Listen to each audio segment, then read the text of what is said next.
Hey guys, welcome back to the channel. Welcome back to Phantom.Strategies. So let's cover Bitcoin in this video. It's about 6:30 p.m. Eastern time here in US. So I want to bring you a quick update for Bitcoin price action. What to look for, technically speaking, into next week. What are some of the resistance on the upside? What are some of the support on the downside? All right, and we will also cover some of the headline news that we are seeing right now. So before we get started, as usual, if you're new to the channel, please make sure to subscribe to the channel so you get this content right away, and hit those notification and those bell icon when you click subscribe. All right, and if you think this is helping you with your trading, with your investing, then please make sure to give me thumbs up. That really do mean a lot.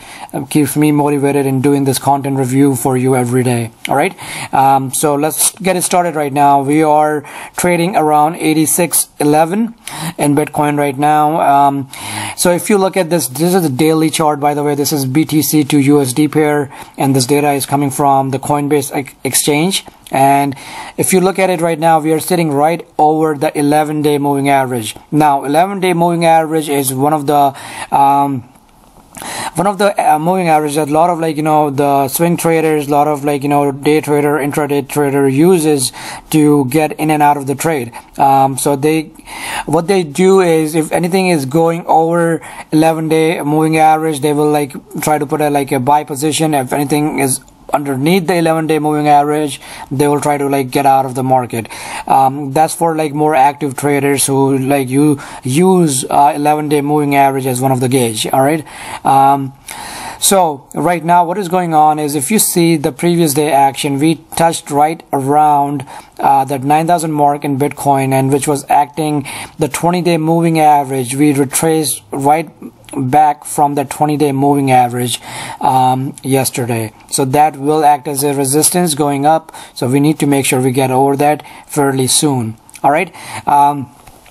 For past 1, 2, 3, 4, and now the 5th day, for almost last 4 or 5 days, we have been in this consolidation action.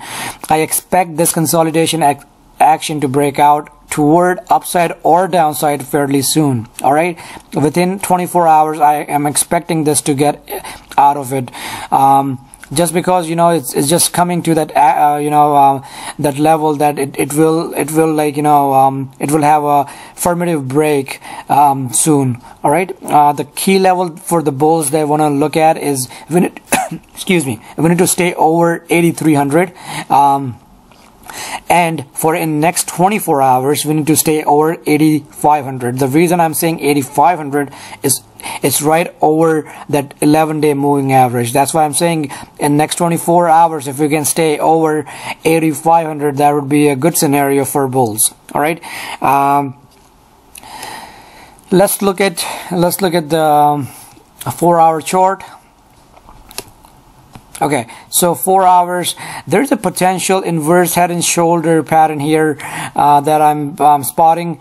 You have this left shoulder, a head, and the right shoulder. All right, so we need to break that neckline, which is going to be around 92, 9300 level. If we can get those, if we can break that neckline with a good volume, then we can definitely see a run toward 9,800, 10,000 mark fairly soon. All right, so that's the I'm seeing this kind of pattern in a lot of altcoins as well. The inverse head and shoulder. There was a major one few days ago. There was a major inverse head and shoulder pattern that we have been talking about on this channel, where the neckline was 11,700, and we were looking for that breakout, but that never happened. We had a retracement from that 11,700 level. So for the longer term, the longer picture, we are still looking for that 11,700 mark to be cleared in Bitcoin. All right. For shorter term, if we can stay over 8,500 for for next 24 to 24 hours, I would say it will be in good shape. We will have some more momentum on the upside, because a lot of confidence will come into the market going into Monday. Okay, so I'm just putting back all my drawings. I was hiding that so it looked cleaner, and now I'm putting it back so you can see it. All right, so I'm gonna take this thing out. I'll need to do some cleanup for the drawings. Remove. So we had this consolidation that broke out up high, this consolidation that broke out down because there was some resistance. So the overall, we're still in this. If I look at this bigger consolidation right now, I'm gonna draw this out. Okay, all right, so this is the bigger one right now. So I'm gonna push this a little bit up here. Okay, all right, so this is I'm really picky about touching those, like, the key points, so bear with me. Okay, all right, so this is the bigger one, and we need to, as I said, there will be a breakout that will come in next 24 to 48 hours. So this is the bigger pinch action that will occur fairly soon.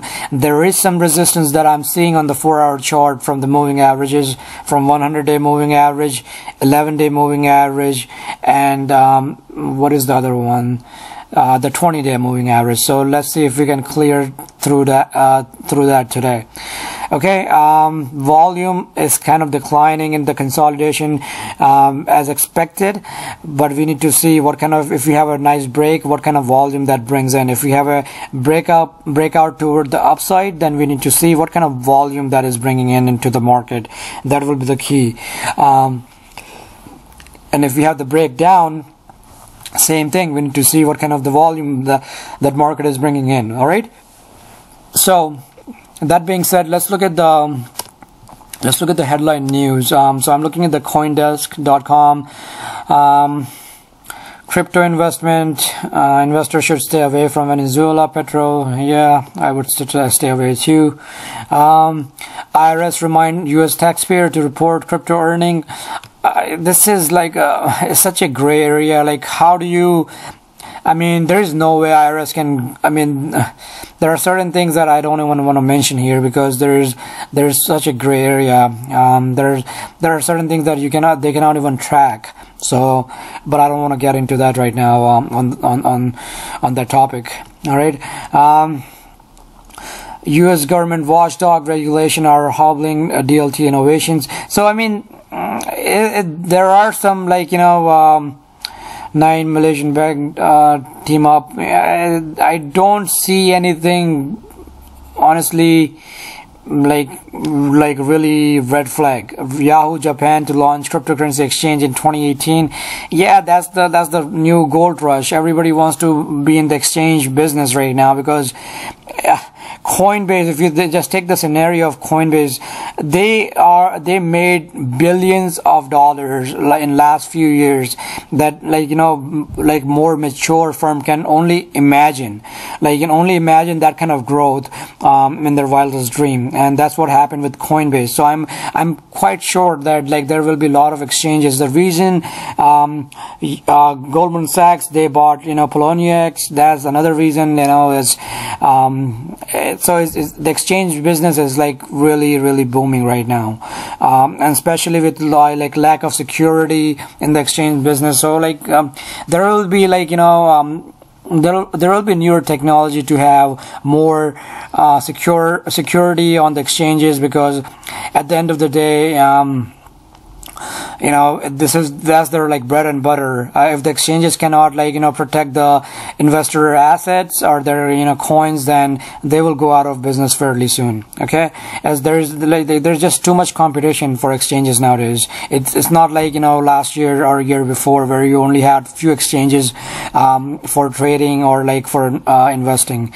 So nowadays there are too many exchanges, and some of them will die. Some of them will simply won't survive next couple of years. That's just the nature of the business. So we'll find out. All right, so going back to Bitcoin, as I said, just to recap, right now we are seeing this consolidation, but to look at the bigger picture, I think there will be a break up or break down fairly soon.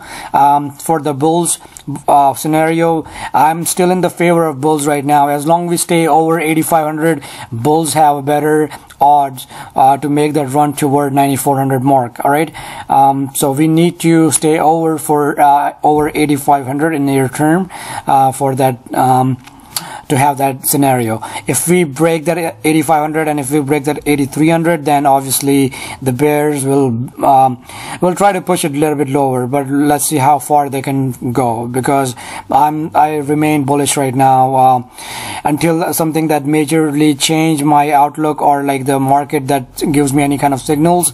Until then, I will lean toward the bull side, but will not go without my stop losses. Remember that we are still in this indecision stage. All right, this is still the indecision state. This is not a clear home run scenario. This is still the indecision. Bulls do have a little more slight favor. That does not mean that we will break out of this. Okay, so the best way you can protect your trade, the best thing that you can do as an investor, as a trader, is make your, protect your trade. Maybe like, have some like spare money on the side. You don't want to go all in. You want to have some ammunition when you need it.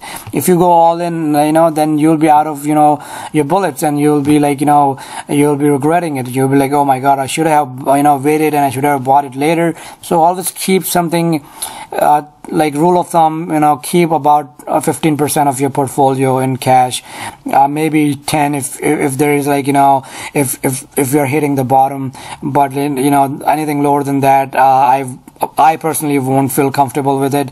Lot of like the professional investor, they consider 20% or 15% being all in. So when they have invested, when they only have like 15% of the position sitting in cash or in the fiat currency, they consider that all in. All right, they don't like to touch that 15% in their accounts.